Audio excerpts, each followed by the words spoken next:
Ana, eu lembro que em 2021 você já vinha aí com muita experiência no direito de família lá no Brasil, se mudou para Portugal bem na pandemia e você atuava só no direito de família, né? Se mudou para cá com a sua família, teve toda aquela adaptação que todo mundo passa, ainda mais numa pandemia. E eu lembro que você comentou comigo muito sobre seu posicionamento em relação à advocacia, em relação à empatia com seus clientes. Como é que você enxerga os seus atendimentos?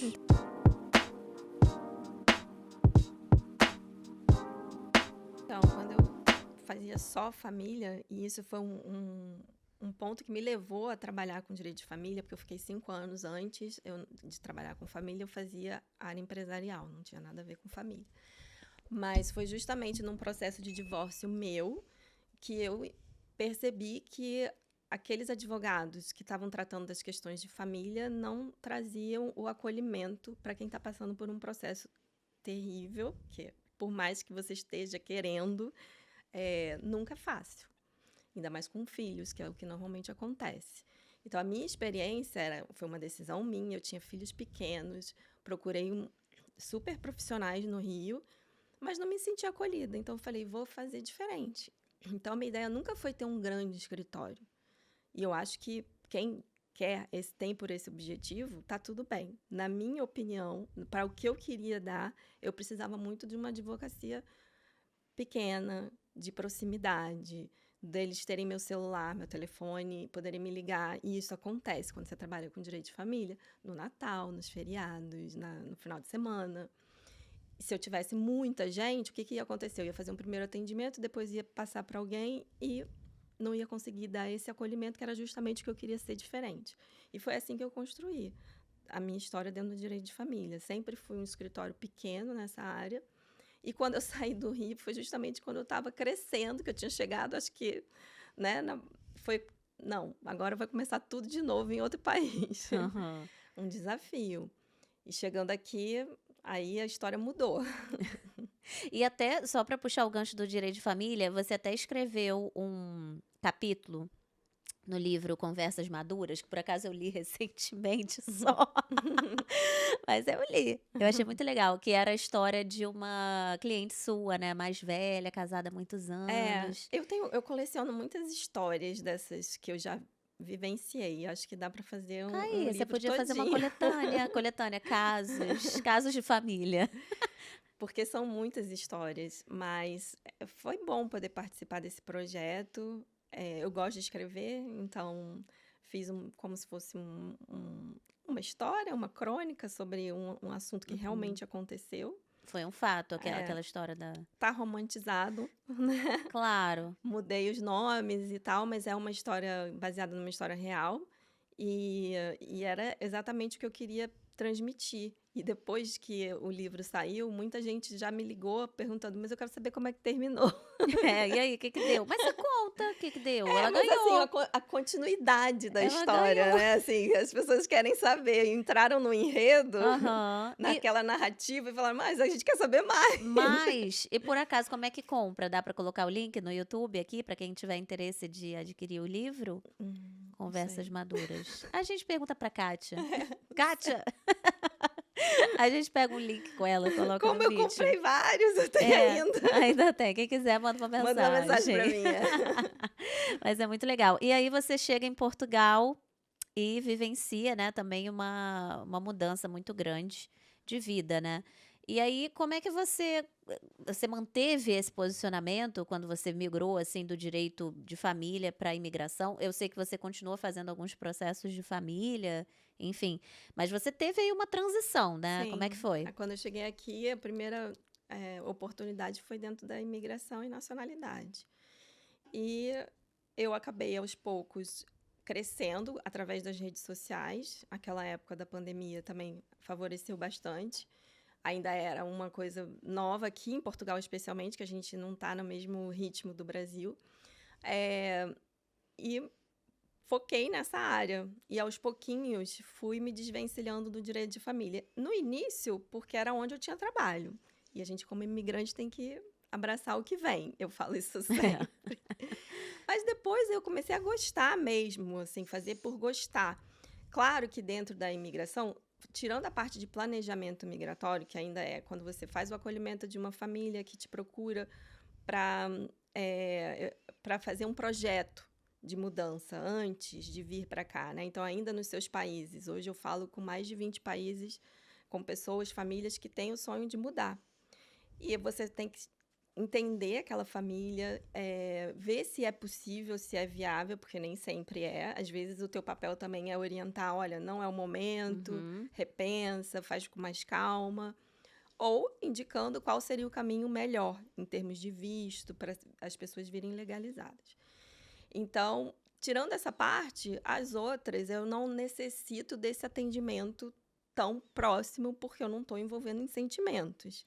É um trabalho bem burocrático, de análise documental. Sim. E aí é uma coisa que eu não me dou tanto tempo com o cliente, por isso eu conseguia aumentar bastante a produtividade em ter mais clientela, porque não demanda tanto de mim. Quando você começa a organizar.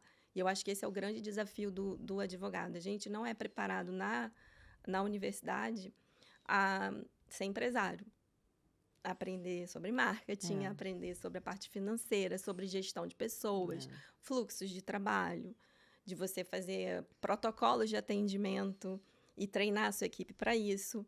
Então, a gente é feito só para fazer defesa. Tinha que ter uma divisão, né? Você, galera, já tem a base. Quem quer fazer concurso vai para lá, quem quer empreender no direito vai para lá. E a gente, pelo menos na minha época, a gente nunca via nada disso. Então, é um desafio você entender, mas quando você consegue compreender que você pode montar como se fosse uma linha de produção, em alguns casos, e você treinar as pessoas para aquilo, a equipe para aquilo, funciona. Funciona, né? E hoje, o que te move, Ana, na sua vida, assim, de Qualidade modo geral? de vida. Cascais. Fala um pouco sobre como foi essa mudança, como é que você vive hoje com seu trabalho, sua família, seu lifestyle aqui em Portugal. E toda vez que falo sobre isso, eu sou bombardeada. Por isso que eu puxei o gancho. Vamos viralizar. Eu gosto muito daqui, assim. A minha vida mudou muito para melhor. E eu digo para melhor em termos de qualidade, não quer dizer que eu estou trabalhando menos. Muito pelo contrário. Hoje eu tenho muito mais trabalho que está concentrado em mim. Não só de trabalho eu estou falando, mas de coisas em casa, comida, coisas. Filhos. Mas eu me sinto muito mais, por incrível que pareça, muito mais livre, muito mais dona do meu tempo. Com tempo para fazer as coisas sem perder tempo em engarrafamento, sem medo de andar na rua. E aí vem a galera do Brasil e fala, mas é porque você está generalizando. Gente, eu estou falando da minha realidade, de Rio de Janeiro. Né? Rio de Janeiro não dá. Naquele vídeo que eu fiz falando que podia andar de janela aberta e falando no celular, né? As pessoas, não, aqui no Rio também pode. Gente, não pode. Eu já tive celular levado no Rio andando na rua. Então, e não é uma exceção. A gente vê que não. Não que eu esteja condenando o Rio de Janeiro. Acho que a gente tem, como brasileiro, tem que trabalhar para melhorar, seja escolhendo certo, conscientizando as pessoas, cobrando mais de quem está lá. Mas eu torço muito pelo Brasil, mas assim, hoje eu me encontrei aqui. Aqui, né? E até eu lembro que um dia eu ouvi você falar nos stories, se eu não me engano, uma coisa que eu achei até legal, porque a Catarina, que é a sua filha mais nova, ela é criada em Cascais, ela tem uma liberdade, uma coisa na rua, que possivelmente os outros dois não tiveram. Não tiveram. E isso eu não tive. Com a minha idade, eu era moradora do Rio quando era criança, e eu não podia. Eu fui criada em playground, de prédio. Não podia brincar na rua. Eu não sei o que é uma infância de brincar numa pracinha sem que tivesse alguém o tempo todo do nosso lado. Já na minha geração. Dos meus filhos, nem se fala, não dá. Nem se fala. E aí, quando a gente fala sobre isso, as pessoas também acham que a gente está generalizando. Mas a gente está falando da nossa experiência. É claro que o Brasil é gigantesco, tem cidades mais tranquilas, tem atmosferas mais brandas, né, e tal. Mas a nossa, realmente, do Rio de Janeiro é condomínio fechado, pai e mãe na porta da escola já entra aqui. Não dá para ficar dando voltinha, né? Sim. E eu acho que isso não tem preço, né? É um valor imensurável. A gente já tinha até conversado, eu e meu marido, sobre se a gente não tivesse o projeto de vir a Portugal, de mudar de cidade, dentro do estado, ir para um lugar menor. Petrópolis, talvez, era uma primeira opção para a gente, que a gente já vai muito para lá há muitos anos, e eu gosto. Mas no Rio, no capital, já não estava dando mais. E são umas coisas que quem não vive às vezes não consegue entender. Eu tava agora em Alicante, que é o interior, né, da Espanha, e tava rolando ali uma festa tradicional de 5 dias e a gente estava sentada assim numa esplanada, num restaurante, e eu vi as adolescentes assim andando com um saquinho de bebida e tal. E andando pelas ruas, normal, com as amigas e tal. Eu fiquei pensando assim, gente, no Rio de Janeiro, aquilo se limita a uma ruela, que é a bolha, né? Então, imagina, na Barra tem uma, No na Zona Sul Leblon? tem outra. Não tem essa liberdade. A gente não pode fechar os olhos para isso. Não. É muito triste, né? Quando a gente começa a comparar assim e ver que, nossa, o Brasil tinha tudo para, né, ter tudo e a gente fica ali preso, né? É. Então não tem Essa preço. liberdade aqui, e só quando a gente tá aqui, porque eu me lembro que antes de eu me mudar, minha irmã e meu cunhado já moravam aqui com meus sobrinhos. E eles, sei lá, com quase 1 ano, 2 que eles estavam aqui, eles começaram a falar: não quero voltar pro Rio. E eu, morando no Rio, achava aquilo. Falava, Como como assim? assim? Eles estão renegando de onde eles vieram, mas não é isso, não é. É porque você começa a dar valor a você ter a liberdade de escolha de estar onde você quiser, a hora que você quiser. Deixar seu filho brincar. Domingo agora a gente foi dar uma volta no centro de Cascais, está tendo campeonato, né, da Eurocopa, e tem um telão, e não tem bagunça, e tá todo mundo ali em família, assistindo. E a prefeitura te fornece isso também, né? As câmaras municipais aqui fornecem, fazem esses projetos sociais para que a comunidade possa usufruir disso. E aí você fala, gente, como? E um recado assim que você deixaria para as pessoas que buscam se mudar para Portugal ou para algum outro país? Vir com planejamento sempre. Planejamento emocional, Mental. de tempo. Mental. De você entender, porque às vezes a imigração não pode não ser uma escolha para você, então você tem que ter essa consciência também. E planejamento financeiro. Eu sempre falo planejamento financeiro, porque se não tiver planejamento financeiro, ferra o planejamento emocional. Sim, você vai Se não entrar tiver dinheiro, numa você vai... desestrutura que você vai culpar o país para onde você escolheu. Isso. E outra coisa, vamos ser bem francas aqui, uma coisa que eu já vi várias amigas e pessoas que eu conheço, crise no casamento. Sim. A gente não pode deixar de falar sobre isso, principalmente porque você veio do direito de família. Quando a gente sai daquele nosso habitat, da nossa rotina, das pessoas que já conhecem a gente, do meio, né, que a gente é reconhecido, que a gente já tem uma reputação e tal, a gente muda muito, aquilo abala muito. E se o casal não tiver em plena sintonia, querendo a mesma esquece. coisa, se um não quer, melhor não vir, porque se a relação é importante, não vai funcionar. Não vai. Vai ficar aquele eterno conflito e não vai se resolver. Ou então achar o contrário, que a mudança vai resolver um problema da relação, que também é um erro. Igual o filho, né? Também não resolve. É realmente entender se os dois estão na mesma sintonia, ou as duas, enfim.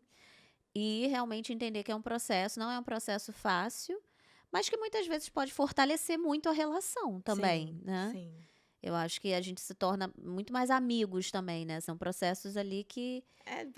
É realmente companheirismo. É você, né, contar, saber que pode... Eu falo muito isso, assim. Nenhum casamento é perfeito. A gente... eu tô no meu 3º, então...